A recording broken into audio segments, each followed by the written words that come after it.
Professor Victor out here on vacation in Arizona in the desert to illustrate the horrors of vacation and the dangers of vacation. So if we look over here, there's some mysterious RV that's probably cooking meth or maybe just camping, but you never know. And then down here, we've got an Indian burial site, or maybe it's just a fire pit. I don't know. Suffice to say, though, it could be pretty dangerous out here on vacation, so you better be careful. Let's go ahead and dig into these vacation horror movies.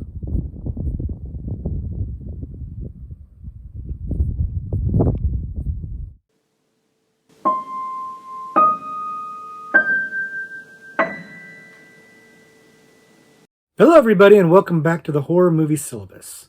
My name is Professor Victor, and I'll be your host as we go through all the essential, noteworthy, interesting, and notorious modern horror films. If you're new to the channel, I recommend you check out the introduction video. There's a link to it in the description below, and it's going to give you a pretty good overview of what we do here at the Horror Movie Syllabus. In short, we look at a particular subgenre of horror, then we pick 3 movies from that subgenre to explore. And the subgenre we're looking at today is vacation horror. And vacation horror as a subgenre comes up our Horror Movie Supplement, which was an additional 100 subgenres to the original 100 subgenres that we looked at on the Horror Movie Syllabus. And vacation horror, admittedly, a little bit more niche, a little bit more smaller or myopic or personal, if you will, as many of the Horror Movie Supplement subgenres are. It's kind of a niche subgenre, and I admit that going forward. But that said, there are a lot of movies that do delve into some sort of vacation or travel aspect to them. But we wanted to focus more on movies that are where the vacation aspect to it, the travel aspect to it was like a primary factor in the movie, like something that leads to the horror, leads to the issue, the drama, the danger, whatever. And I think that'll become evident as we're going through these movies. Now, it's worth noting, we don't repeat things here at Horror Movie Syllabus. So if we've talked about a movie before, then we're not going to talk about it here, even though it would possibly fit the subgenre really well. So movies like Hostel, for example, or The Ruins, or even like The Descent, we're not going to be talking about those here because we've talked about them already. No repeats, right? So these would be fresh new movies that delve into the horror of going on vacation. And that's something I completely subscribe to. As many of you might know, I do not like to travel. I'm not a vacation person. I don't like it at all. And maybe it's because of these kind of movies, man. Like, we'll explore that a little bit as we go on, but maybe it's my ignorant beliefs that things like this could actually happen. I don't know. We're going to have some fun digging into these. These are some fun movies to talk about as we look at vacation horror, and we're going to rank them in undergraduate, graduate, and postgraduate level like we always do. In this case, the movies are going to get darker as they go on. Like, the stories are going to get darker and more disturbing as we go on. So buckle up for that, and let's go ahead and take this journey together as we look at vacation horror. The first vacation horror movie that we're looking at today, the undergraduate level selection, is A Perfect Getaway. A Perfect Getaway came out in 2009 and was directed by David Twohy, who you might be familiar with. He did several movies, mostly known for the Riddick trilogy or quadrilogy. I can't even remember how many there are in that movie, in that series right now, but Pitch Black being the big key one there. He also did the movie Below, which we talked about here on the channel. He's done a lot of really cool stuff. He's a good, solid director, and this is a kind of an underseen movie of his, in my opinion. This is one that I think a lot of people do know about it, but I feel like as time has gone on, it's kind of gotten a little forgotten or a little, kind of set aside, and I don't think that really should be the case, but we're going to get into all of that in just a minute. First, if you haven't seen it before, the movie follows this newlywed couple on their honeymoon, and they're in Hawaii, and they're having a great time at this gorgeous locale, and they meet up with another couple there who are kind of interesting and kind of quirky and edgy. Meanwhile, there is this string of murders going on the island that is being perpetrated by a man and woman couple, and they start to suspect that the people they're with might be the people doing these killings, but there's a mystery going on, and all kinds of things start to happen, and of course, hijinks abound. Now, I'm going to go ahead and stop there so as not to spoil the movie for you. It's important not to spoil this movie because at its core, it really is kind of a mystery, and there's a lot of twists and turns in the story, and I think that's a big part of what makes the movie as popular as it actually is, and what makes it work so well. The other thing, of course, that makes it work so well is a stellar cast. Really, this whole cast is stacked with names that are recognizable, faces that are recognizable, and everybody's doing really good work in the movie. You've got Steve Zahn and Mia Jovovich as the main couple, and you've got Timothy Oliphant and Kylie Sanchez, Chris Hemsworth, Marley Shelton. It's a really good cast. It's surprising. A lot of these people weren't quite super big yet when the time of the movie came out, so that might be part of how they managed to amass the talent. But everybody works in the movie really, really well, and they really are a large part of what makes the movie work. Because if I'm being honest with you, the dialogue is a little bit strained. It's a little bit forced, but these actors are good enough that they actually make it work. Like some of these lines are pretty clunky, and some of the writing is but the actors sell it. They make it work, and they keep you engaged in the movie, even though the writing in terms of dialogue isn't super great. But the writing in general is actually pretty fun. Like there's an aspect of this movie that's very meta and self-referential. One of the characters, Steve Zahn's character, is a screenwriter, and so there's a lot of dialogue about screenwriting and how that works and stuff like that. And it's really commenting on the film, and they're talking about things like red herrings and mystery and stuff like that, and how you set up a screenplay to deliver twists and stuff like that. They're literally kind of signposting for you things that are going to happen in the movie. Very clever. I really like that part of the movie, and I think it's a part of the movie that doesn't get as much recognition, doesn't get as much props, if you will, for that part of it, which is a bummer because it's probably one of the more clever parts of the movie. What the movie really does get known for is some of these twists and turns in the mystery that it takes.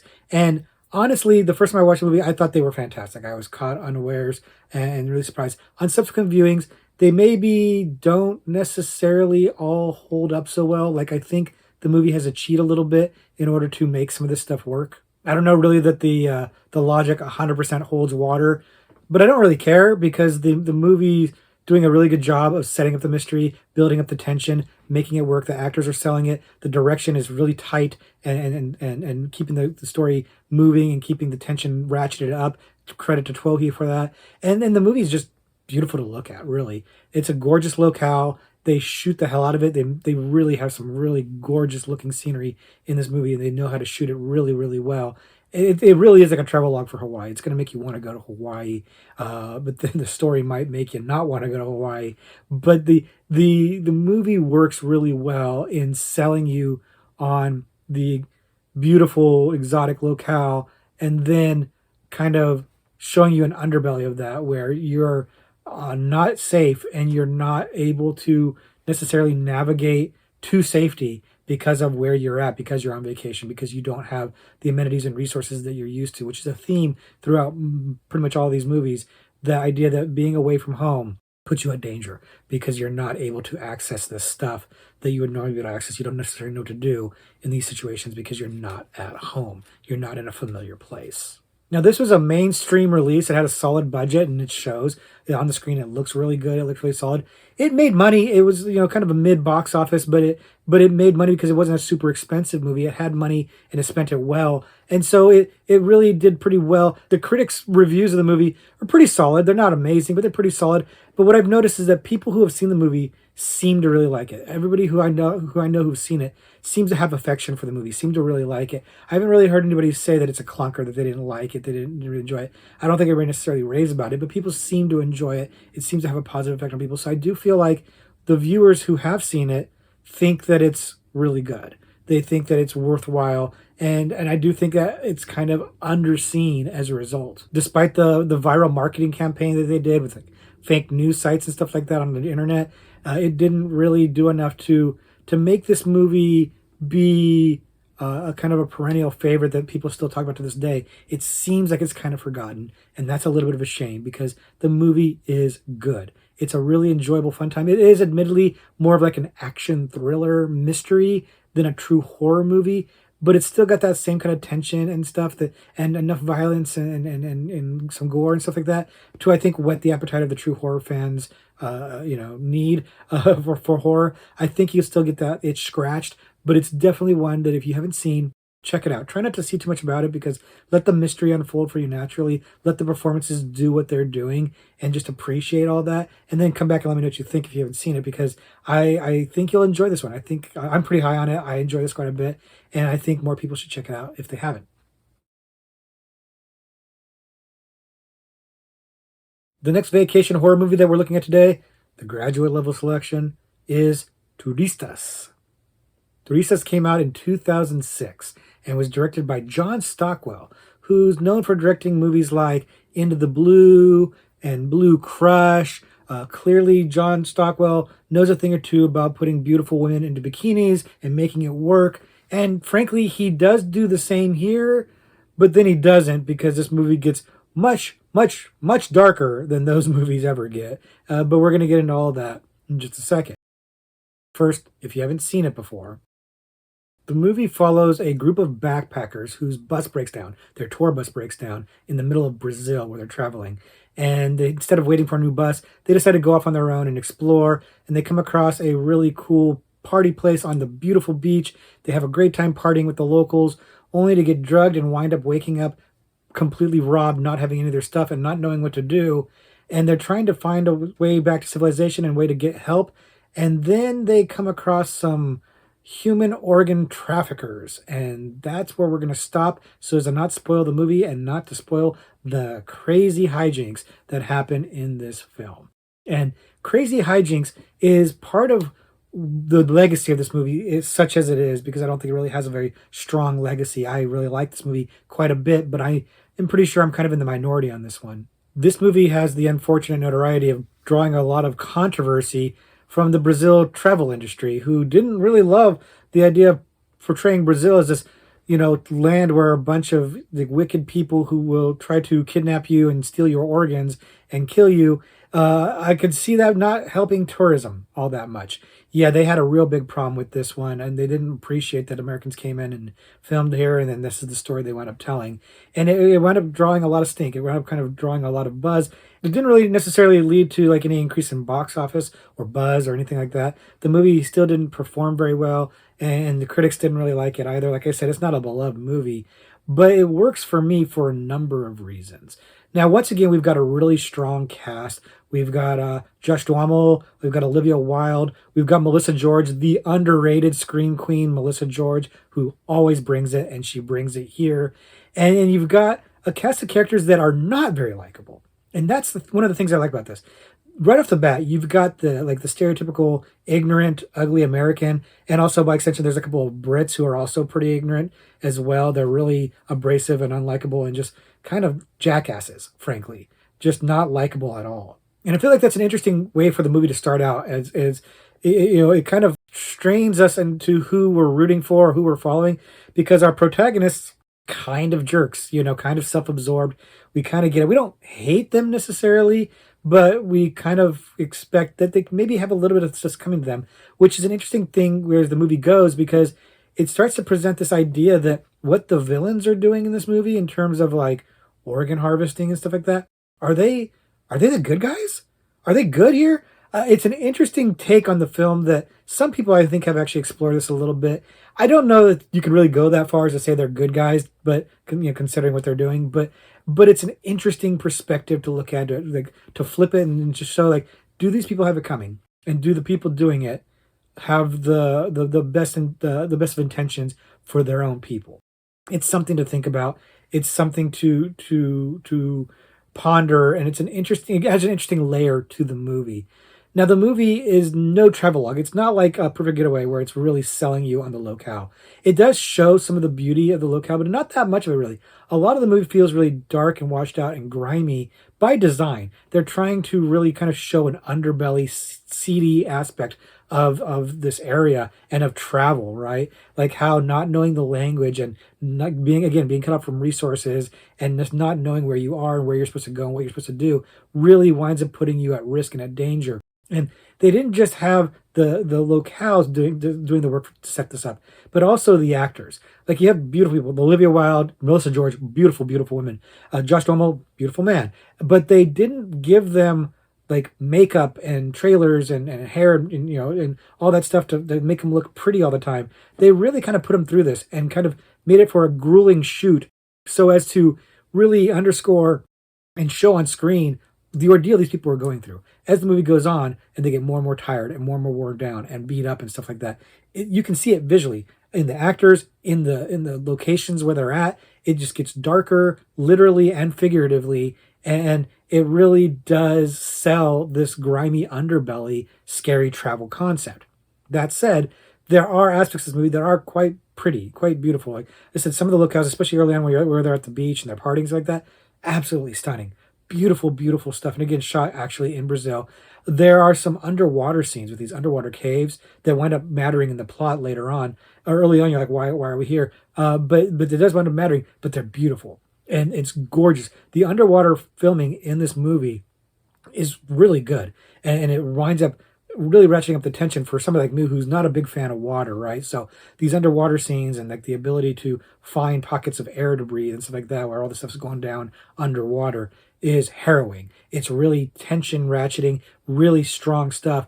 And in this movie, that taps into some of my like irrational fears, and that's I think part of why I like this movie as much as I do. And again, it's not super popular, but I really like it. And part of it is because it freaks me out, man. Like the underwater scenes freak me out. The whole organ stealing thing, like it's like an old urban legend that I remember hearing as a kid. You know, the whole thing about waking up in a tub of ice with your kidney removed and stuff like that. Silly stuff, but as a kid, you're like you're eating that up, right? This movie basically is like that actualized into a movie, and that really, really works for me. Now, ignorantly speaking, like that is like part of the thing about travel, right? Like this idea of like something bad could happen to you while you're traveling. Not like something bad couldn't happen to me here in my house even, but the idea of like in travel, you don't know who to call, you don't know how to get help.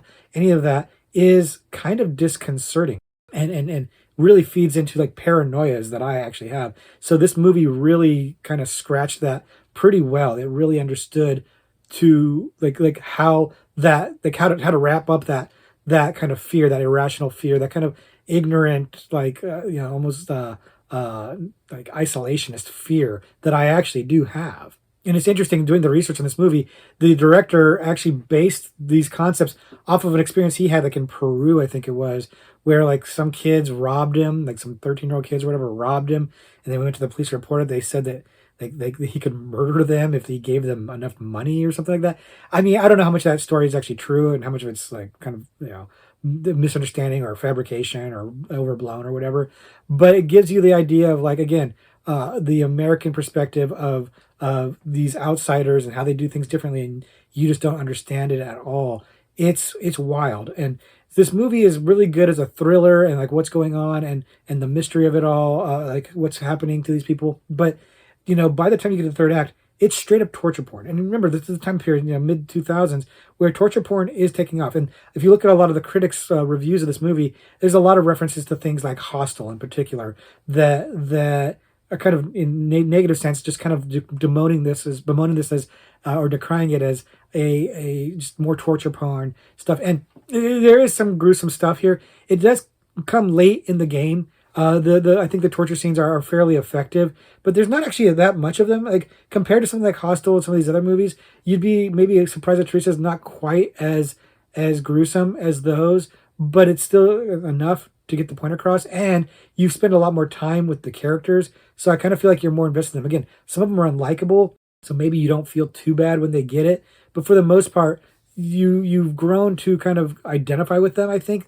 they do a good job of putting you in their shoes so that by the time they are being victimized, you feel it. It really works. Like this movie is better than its reputation, in my opinion.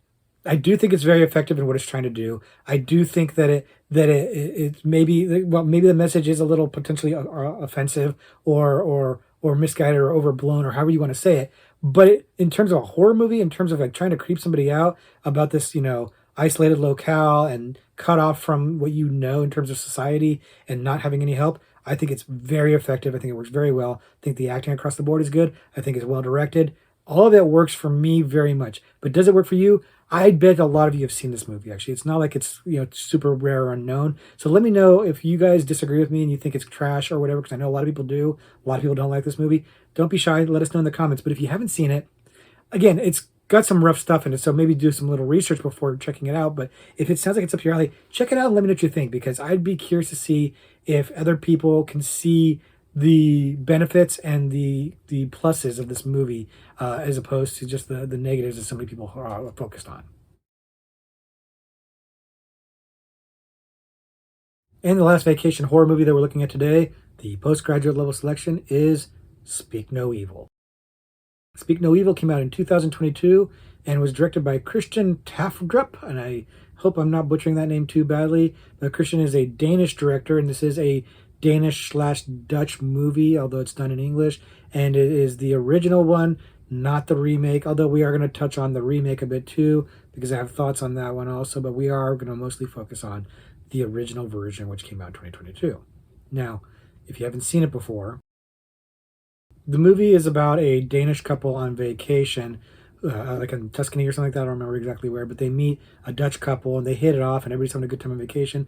They go their separate ways, but then the Dutch couple invites the Danish couple to come stay at a country house out in the middle of nowhere and just be their guest for a weekend. They're reluctant to go, but they think it'd be rude not to go, so they do go. And things are weird. Like the vibe is weird. Like there's all kinds of weird, like passive aggressive, strange things, but the couple never feels good enough to speak up. And then the things get dangerous and bad, and hijinks abound. And we're going to stop there so as to not spoil the movie. And you don't want to spoil this movie because it kind of goes places that you don't think it's going to go. Like I said, the movies get darker and darker as we're talking here. And this one is pretty dark, and it goes some pretty dark places. And I think that's part of what gives it its reputation, because it's got a very good reputation. People liked this movie. People that can handle it like this movie. And part of it is, I think, because it goes places. It does not pull its punches. It really isn't shy or afraid to explore some really dark stuff. But it also isn't really afraid to really explore social dynamics. And I think that's a large part of what resonates for this movie with the audience, is these social dynamics. Now, looking at the critics and their reviews of this movie, and they're very positive reviews of this movie, they often will refer to this as like a social satire, and I don't agree with that at all. I think that's completely incorrect. It's not really satire. It's social commentary for sure, but satire is generally like using humor or like exaggeration to kind of make a point. And this movie's playing it straight. It's not exaggerating anything. It's not playing anything for jokes. It's playing it straight, and it's deeply unsettling.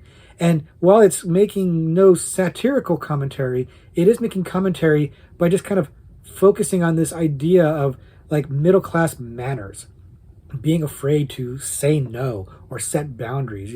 There's a lot of passive aggressiveness in this movie, especially by the main Dutch guy who's really kind of driving this and just kind of pushing this couple and into uncomfortable situations that they don't really want to be in there. And this social dynamic of people being too polite to say no is a big theme of the movie. It's a big part of it. It's frustrating because on the one hand, you're watching, you're like, don't put up with that. Say no. Make them turn down the music. Turn down the dinner. Go to dinner. Don't let some stranger watch your kid. And on and on and on as they push it more and more and more. You're like, don't do it. Just say no. Set boundaries. But on the other hand, you're asking yourself, if I was in their shoes, would I do it? Would I raise a big stink? Would I make things awkward and get into an argument over this stuff? Or would I just kind of like kowtow a little bit because I don't want to upset the vibe, right? I don't want to make waves. And the answer, unfortunately, is yeah, I probably would, right? And I think it's a lot of us, is you watch this and you kind of feel like, I don't know if I'd do things differently than they're doing it. Where would I tap out? Where would I draw the line? At what point would I say enough is enough, it's too much? I'm not sure. And I think that's a big strength of the movie. It's really selling this like social awkwardness and this kind of social anxiety thing really, really well. I think this movie probably resonates fairly well with Gen Z, who seems to really tap into this social anxiety concept. Confrontation is a shoot, and awkward situations is a shoot. I think this movie probably works really well for them. I'm speaking, out of turn. I'm far, far from Gen Z, but it seems like it would make sense to that, because I mean, even I feel it as Gen X. I still feel that awkwardness, and this movie does it really, really well. Credit to the actors for delivering performances that feel very real, very uncomfortable. They sell all of this. Every one of them is doing great work here. And even the children are doing really great work here. They're doing excellent work here. Great child actors. And credit the director for really knowing how to balance this stuff out. It's a very dialogue heavy movie, and a lot of it's just about awkward situations, and it works. He sells it very, very well. And I tip my hat to him, because it's just a really well done thing. But then the movie gets darker and darker and just winds up being really, really dark. And it's weird because early on, the movie's got this soundtrack with these musical cues that are very foreboding, very melodramatic, and very just dun, dun, dun. Almost feels like Universal monster music, right? Like really dramatic and grandiose and stuff. And I know that I saw some of the reviews, like some people really love this about the movie. They just like this juxtaposition of this very foreboding music with what seemed like very mundane, normal things. I didn't like that. To me, it just didn't fit right. It was very weird and jarring. But as the movie goes on, it gets darker and darker. The movie starts to match the tone of the music. So by the time you're getting to the end, they're doing some music cues that work really, really well for some scenes that I don't want to spoil for you, but the scenes are poetic. They're disturbingly beautifully shot, and the music goes along with them very, very well. But again, dark stuff, pulling the punches. This movie is bleak all the way through to the very end. And again, I think that's part of why people like it. I think it's why it's so noteworthy, why people were gravitating towards it. And of course, Hollywood decided they had to do a remake of this, even though this movie is mostly in English. Like, it doesn't even have like a language thing. Like, well, people don't want to read subtitles. It's like, well, most of this movie's in English. It's not very many subtitles. So there really isn't a need to remake this. But in 2024, they did. And here's the thing. The remake, pretty good, actually. In large part because James McAvoy playing the lead bad guy, if you will, the guy who invites them over to his house. And he is so menacing and disturbing. He might be better than the guy in the original movie, and that's saying a lot because the guy in the original movie is excellent. So McAvoy is the main reason why this movie works so well. And then for the first two acts, it's tracking the movie very well. It's doing a lot of the same work with the awkward social situations and stuff like that, and it sells it really well. But of course, it pulls the punches at the end. It does not go dark. It has a less bleak ending. Let's not say it's not bleak, but a less bleak ending than the original has by far. And so, Hollywood watering things down a little bit, but still worth your time to see the remake. It's good, but the original is better. It is. And I think most people who've seen both will tell you that. And that's the one I want to talk about. But it is not for everybody. Like I said, it is very dark. And so if you want to check it out and if you're sensitive, definitely do like a doesthedogdie.com or something like that. Get an idea of what this movie is going to do and where it's going to go, because there's some trigger warning type stuff there. Kids are in peril, things like that. And so just keep in mind. But I hope you do check it out because it is excellent, and I'd love to hear what you think about it if you do check it out. So by all means, if you do, come back, put in the comments what you thought of it. So those are our picks for the vacation horror movies, but I've got a few extra credit ones to talk about as well, because there are some other movies that I felt I needed to talk about. I wanted to put a little bit of light on, for better and for worse, but you'll see what I'm talking about as we get into these. The first extra credit movie I want to talk about is called The Rental. And The Rental came out in 2020 and was directed by, it's the feature film directorial debut of actor Dave Franco, who I actually like. I like Dave Franco as an actor. I think he's a lot of fun. And this is his directorial debut. And he wrote the script along with Joe Swanberg. And Joe Swanberg, another guy, he's a part of the mumblecore movement. He's pretty well known in that, but we know him more as an actor. We have talked about several of the movies that he's in on this movie, like Proxy, off the top of my head, Horrible Way to Die, You're Next. He's been in a lot of good stuff. So both these guys more known for their acting, but their filmmaking here, top notch. And we're going to get into that in just a second. First, if you haven't seen this before, the movie is about two couples that decide to rent like an Airbnb house out in the country or in the woods, just to have a good time, party, and get away from things for a little while.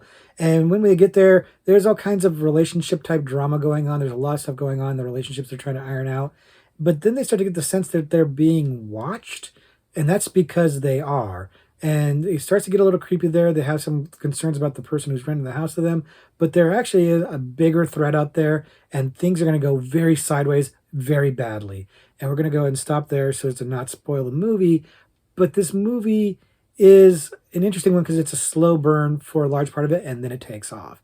And that was the thing that about this movie that like when it had been recommended to me was I was told I was going to like this a lot, and then the first, I don't know, half hour or so, I'm like, I'm not so sure, because this movie starts out as kind of like more of like a drama, right? You're following these two couples and their interpersonal relationships and all of this infighting and stuff like that that's going on, and it's there's nothing really horror about it.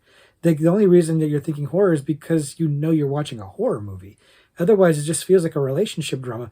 but a good one. It's helped by the fact that it's got a real strong cast. Once again, we've got a really strong cast here. We've got Dan Stevens, we've got Allison Brie, Jeremy Allen White. Like they're good actors, and they're making this work because, again, I'm waiting for the horror to kick in, and I'm getting all this relationship stuff, but it's drawing me in.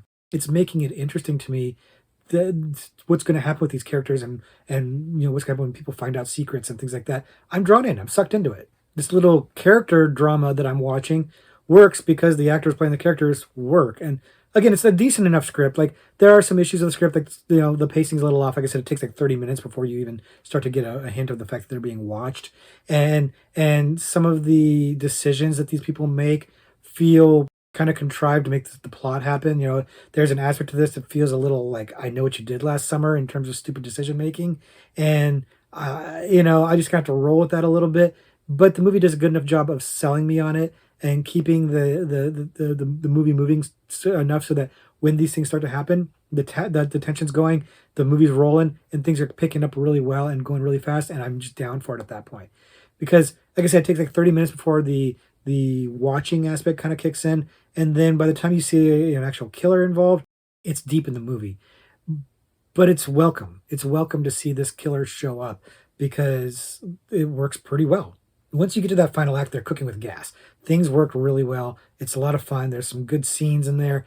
But getting there, like I said, it may not be for everybody. Like I felt like the actors were doing a good enough job to make it work, the story working, and from a relationship character standpoint. Yeah, and again, like the actors are good enough to sell some of the dialogue, and I'm willing to forgive some of the really clunky exposition that happens early on in the movie that, of course, winds up paying off later. And then the payoffs are worthy of being in there. So when I'm being told things like, Chekhov's arrest report, I know that's going to come back later in the movie and it's going to be important. And it is. And the way it's important, really good. Really cool way of starting to set up what happens in the third act and to kind of make things going. This actually happens in the second act, but it pays off by the third act. Everything starts working really, really well. This movie is a horror movie, but it's not a very scary one, really. Honestly, probably the biggest scares probably don't come till towards the end of the movie, but it's effective at the tension. Once you establish that the characters are being watched, and then when you start to establish what's happening and how it can have an impact on their lives, I'm sucked in. I'm really good. Like this movie takes a while to get going, but once it gets going, it's going, and I really liked it.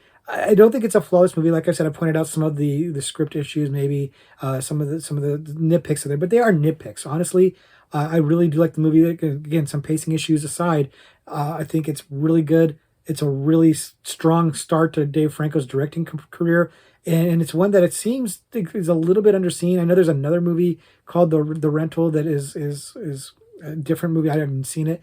This is the one. The 2021 is one to check out for sure. It's not an amazing movie, but it's a really good one, and it seems like it's a little criminally underseen. So if you haven't seen it, I'd highly recommend checking it out. And then again, of course, let me know what you think of it. And the next extra credit movie we want to look at today is The Chernobyl Diaries. The Chernobyl Diaries came out in 2012 and was the feature debut of Brad Parker as the director, but was also co-written by Oren Peli of Paranormal Activity fame, and that maybe gives some insights to what kind of movie you're going to get here. And this movie is, well, let's just say this movie's not beloved, but I wanted to talk about it anyway, so we're going to get into it in a little bit here. First, if you haven't seen it before, the movie follows a group of friends who are on vacation in Europe, and specifically they're in the Ukraine, and they wind up connecting with a tour guide who promises to give them a really behind-the-scenes, neat, off-the-grid exploration into the Chernobyl area and the city around it. And it sounds like a really interesting, cool opportunity, so of course they jump at it. And it is. It's a cool, neat place for them to go to, and they're seeing all kinds of amazing, weird, and creepy stuff. But then they wind up getting stuck there, and they're not alone. Hijinks abound, and we're going to stop to not spoil the movie for you guys, of course. And this is a movie that I think a lot of people have seen, and not a lot of people have liked. This movie is kind of almost comically maligned. Like, this movie is notorious for being a bad movie, but I think that's kind of overblown. I don't think people give the movie enough credit for the things that it does well. Now, I said Brad Parker is a first-time director in this movie, and I think to some degree that shows a little bit here, and some of it's maybe some script issues as well, but there are things to acknowledge as being good in this movie. First, this movie is not a found footage movie. So even though Oren Peli is writing it, co-writing it, the Paranormal Activity like pedigree of it, it's not a found footage movie, but it's kind of shot like it is. It's not shot that there's nobody holding a camera in the movie, but it's kind of shot found footage style. So what I think they've done there is they've kind of gotten the feel of a found footage movie where you feel like you're actually there, you're the one holding the camera, but there's no need to make an excuse for why somebody's filming or why somebody hasn't dropped the camera or whatever. So they sidestep that typical found footage pitfall of trying to excuse why filming is happening by just saying, you know what, it's not found footage, but it still has the feel, the visceral feel of a found footage movie. That was a wise choice. I really appreciated that. Like, you could sit there and say, well, it's just kind of amateurish and cheap looking, and you wouldn't necessarily be wrong, but I think that the aesthetic they got really works for this movie, especially the locale they got. And that's the big strength of this movie. The location is real locations. They're right there, and I forget the name of the town from my head, but they're right there in the town by Chernobyl, by where the disaster happened. You can see the plant in the distance and stuff like that. They went there, and that setting works gangbusters for the movie. It really does a great job of giving this eerie feeling and this verisimilitude. Like, you feel like you're in this kind of almost haunted place, and that you shouldn't be there, that you're not supposed to be there. They did a really good job of leveraging the location. I don't think all the filming was done there, but they do a really good job of making you feel like you're in a taboo place and you shouldn't be there, and it sells it. And that winds up being a kind of a salve, if you will, for a lot of the flaws in the movie, at least for me. Like, the dialogue is very trite. It's very bad. The characters are paper thin, and you don't care about any of them. They're pretty caricaturish.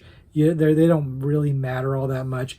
But these shortcomings are kind of, if not forgivable, at least passable, because the setting is so cool and the concept is cool. This idea that you're going to go here to this kind of forbidden area where you're not supposed to be, and there's really nobody who's going to come and help you. Again, cutting you off from your resources, just like this theme that's going through all these movies. And then hijinks are going to happen and things are there, is cool. I really like this idea. It's unfortunate the movie's not better and that it didn't get a better reception as a result of that. And it's funny because this movie did okay at the box office, in part because the movie was very cheap. They didn't spend a lot of money to make it, so it made money. But people don't like this movie. And again, I feel like, you're not giving enough credit. Like, there are the creatures in this movie, they're hidden well for the most part. Towards the end, it drops the ball on this, but it's preserving some mystery and mystique by not showing things too early and just showing things happening. I will admit that like the animals that have been affected in this movie are far more interesting than the actual antagonists of the movie. And I think if they had just focused on the animals as the monsters as the antagonists, I think that would have been maybe a more effective move for the movie. But that's a nitpick, honestly. It's still, this is the story they want to tell. And again, at the end, even I kind of have to admit that it kind of craps out at the end a little bit. It doesn't really stick the landing. But I think the journey getting there is better than people give it credit for, like I said. I know the critics agreed with this. The one of the biggest critiques of the movie is that it does lose steam at the end. It does kind of peter out. And I agree. And I know there's an alternate ending. I think it might be on the DVD or something like that. I haven't actually watched the alternate ending, but I did read about it and doing the research for this video. It doesn't sound like it would be really any better than the ending we get for this one. So the ending is pretty meh. And then I know that there, kind of like Teresa's, there was some controversy about them sort of making light of a real tragedy. And I think the movie does a pretty good job of addressing this in the movie itself, and kind of like the sensitivity or lack thereof of being there and taking pictures and things like that. So I think that critique of it is kind of a little unfair because the movie is aware of that. It's self-aware. And I think it does address that pretty well, but your mileage may vary on that one. This movie isn't as bad as people say. It's not a great movie, right? I'm not here to tell you that it's a hidden gem and people should turn around on it. It's not a great movie. The acting is mid. It's not even mid. It's not even that good, actually. The dialogue is bad, but the setup is cool. The location is cool. And up until you get to the end, it's working, at least for me. Now, again, I think a lot of you have seen this. You're going to have different opinions. Share them in the comments. Love to hear them. Love to see them. But if you haven't seen this one, I can't in good conscience tell you it's a must-see or anything like that. I can just say that you've been turned off to it because of the bad reviews and the bad word of mouth and the bad reputation, which is really notorious. Maybe check it out anyways, because you might be pleasantly surprised. I think going in expecting the worst, you might be pleasantly surprised. But if you go in expecting it to be good, you're probably going to be disappointed. And the last extra credit movie I want to talk about today is Old. Old came out in 2021 and is directed by M. Night Shyamalan, and it's an adaptation of a French graphic novel called Sandcastle by Pierre Oscar Levy and Frederick Peters. I might be butchering the names a little bit, but this is not an M. Night Shyamalan original story idea, but he did write the script for it, and that's important and noteworthy. But again, we're going to get into that in just a minute.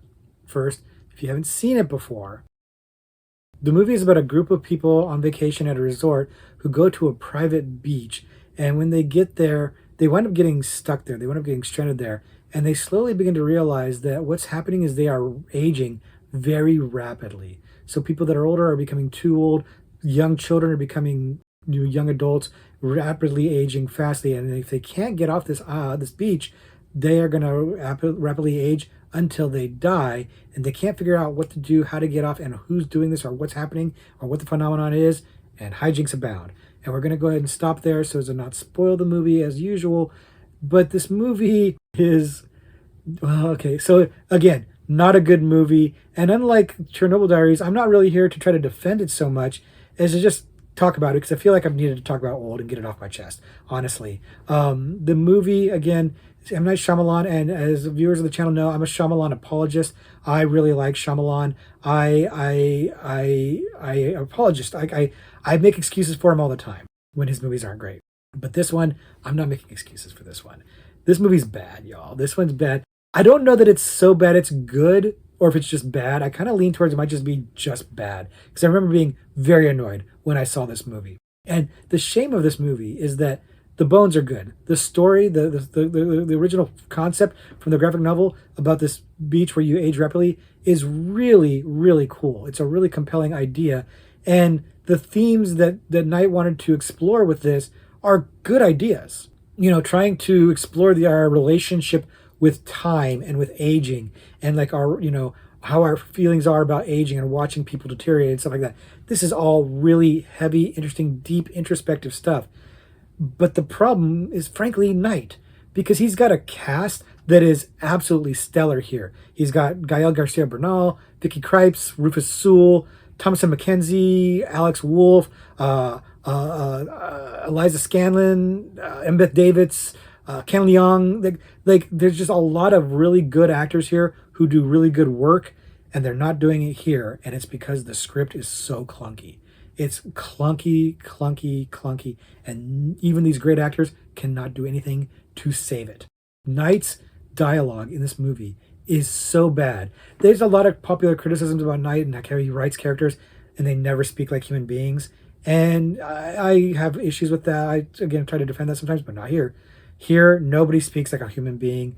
And the way they speak in such exposition to set things up and like give you Chekhov's X for whatever, Chekhov's job description, for example, is horrible. Like, you literally got a kid running around at the beginning of the movie saying, "Hi, what's your name and occupation?" And, "Oh, I wonder if this person's occupation is going to matter in the future." Guess what it is? Like, it's clunky. It's lazy.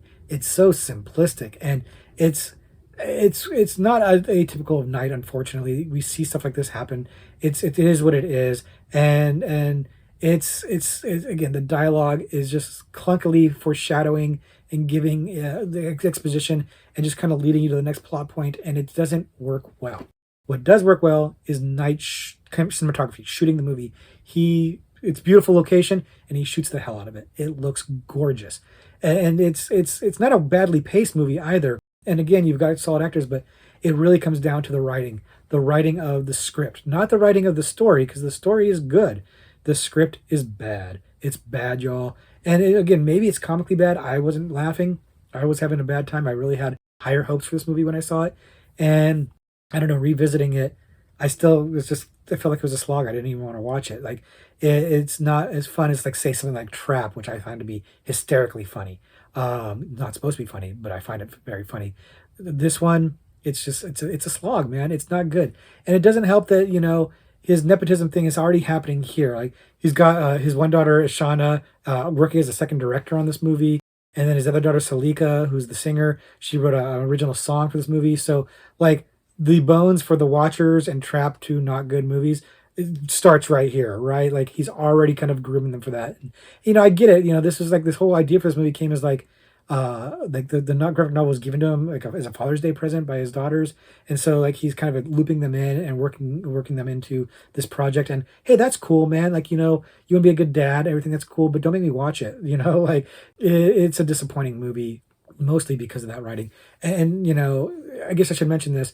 M. Night known for his twists and everything like that, and there's some twists I guess in this movie, but there is an ending stinger. I don't know if you'd call it a twist per se, more like a reveal that is not in the book apparently, and is not. It doesn't make any damn sense, and it's not good, and it falls so flat. Like this movie is horrible, and nobody thinks it is. Like it's weird because when you look at the critics, kind of mixed reviews, and I think there are some people who actually do like it, but they're few and far between. Most people will admit this movie is bad.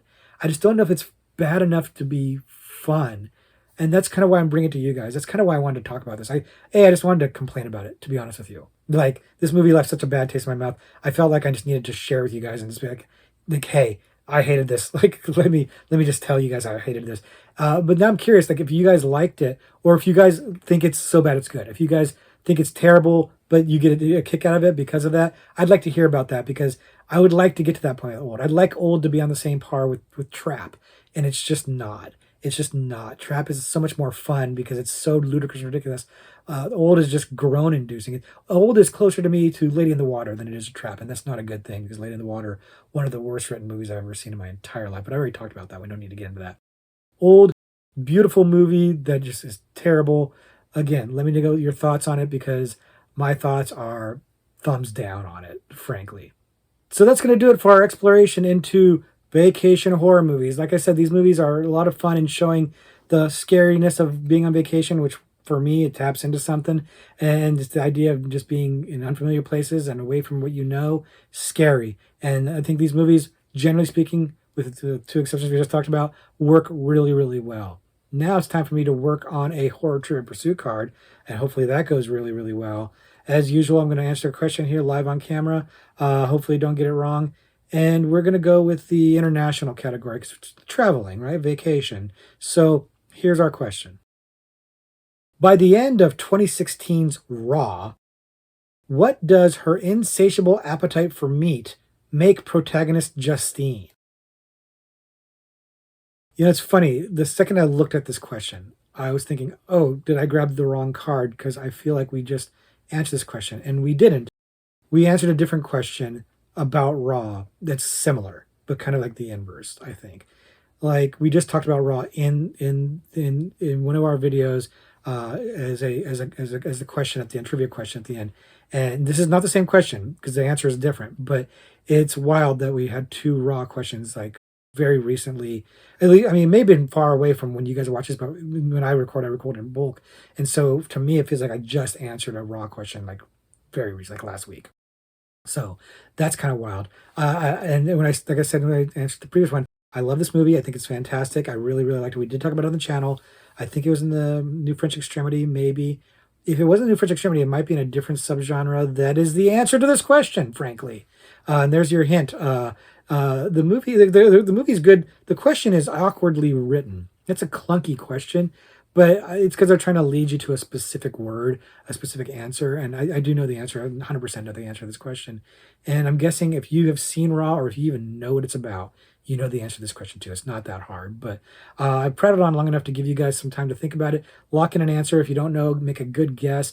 And are you good? Are you ready? Okay, so my answer, of course, is cannibalism. She becomes a cannibal. And the answer is a cannibal. A cannibal. So yeah, this movie is a cannibal movie. I can't remember if I put it in the cannibal subgenre, but I think I put it in the New French Extremity. I don't remember which one I put it into. Might have been in a different one entirely. Let me know in the comments if you remember off the top of your head, because I don't have the information in front of me. I don't feel like looking it up. So, a great movie, cannibal movie, really fresh take on the cannibal subgenre, in my opinion. Highly recommend that one if you can stomach it, because it ain't going to be for everybody. And these movies aren't necessarily for everybody either. You heard me say what I had to say about them, but if you haven't seen any of them, I do say check them out if you're not opposed to some of the subject matter on it, and let me know what you think. Let me know if there's any vacation horror movies that I didn't talk about that you think I should check out, because maybe I'll do a video about one of those in our Is It Syllabus Worthy series. But until then, or until I do something completely different next week, let's just say class dismissed.